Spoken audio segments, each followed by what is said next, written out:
괜찮아. 괜찮아요. 괜찮아. Aku hanya memikirkan satu peraturan penting. Kenapa kau lakukan hari ini kalau kau bisa melakukannya besok? Hahaha. A few moments later.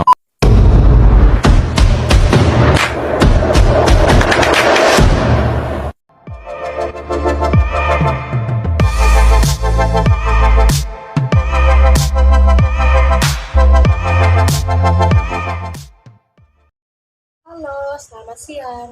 Baik, di sini saya akan menjelaskan tentang makanan ciri khas di daerah saya ataupun biasa disebut dengan makanan tradisional, terutama di daerah Ketongo Tengah, tepatnya di Desa Kayudujung, Dusun Jelemo. Saya akan menjelaskan kue tradisional yang ada di daerah saya. Salah satunya yaitu kue lulur.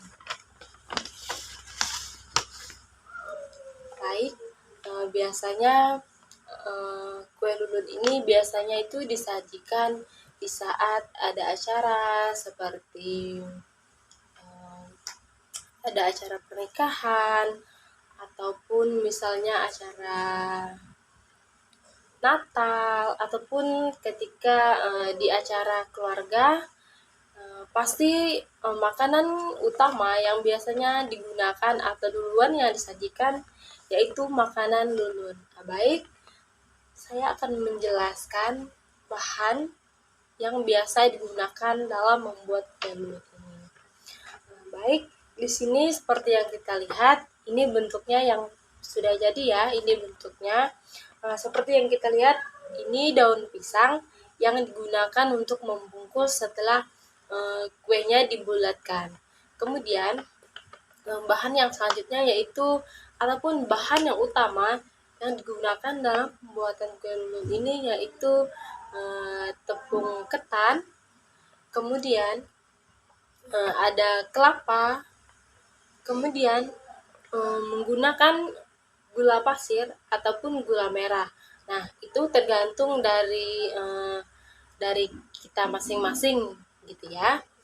Baik, biasanya itu di daerah saya tepung ketan itu biasanya di daerah saya itu menggunakan apa ya, maksudnya itu biasanya kan kadang-kadang orang itu kan biasanya untuk membeli tepung untuk mengolah kue itu biasanya kita langsung beli ke pasar gitu ya. Nah, di daerah saya itu biasanya tuh bisa dibilang unik karena apa? Karena di daerah saya untuk mengolah tepung tersebut itu biasanya itu berbentuk beras. Nah, dari beras itu kemudian kita rendam untuk misalnya setengah jam gitu ya.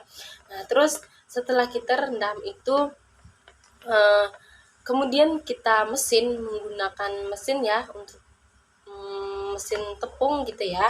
Nah, ataupun dari nenek-nenek moyang yang dulunya lebih uniknya lagi itu menggunakan alat-alat tradisional gitu ya. Biasanya itu ditumbuk, berasnya itu ditumbuk lalu kita saring. Nah, barulah itu berbentuk tepung gitu ya. Tapi karena sekarang zamannya sudah modern, jadi sekarang jarang ada orang yang menggunakan alat tradisional untuk mengolah tepung itu sendiri. Nah, kembali lagi ke makanan lulun ini atau kue lulun ini, biasanya kue lulun ini itu biasanya kita temukan ataupun ketika kita ada acara tertentu, yang pertama atau yang selalu disajikan yang tidak pernah ketinggalan salah satunya makanan ini, makanan lulun. Karena misalnya di saat seperti orang yang biasanya atau orang ketika mau panen padi ataupun di rumah ada acara, pasti yang selalu disajikan utama itu makanan lulun. Baik, saya kira makanan lulun ini tidak asing lagi bagi kita semua, karena mungkin di daerah-daerah yang lain mungkin tahu ya makanan lulun ini seperti apa. Mungkin penyebutannya di daerah masing-masing itu mungkin penyebutannya lain dari daerah saya, gitu ya. Karena di daerah saya lulun karena di daerah saya penyebutannya itu kue lulun begitu ya. Terima kasih. Ini penjelasan dari saya tentang makanan lulun ini. Karena menurut saya makanan lulun ini untuk kita membuatnya itu pun mudah begitu ya, tidak terlalu rumit dalam kita proses pembuatannya. Terima kasih. Audio Jungle.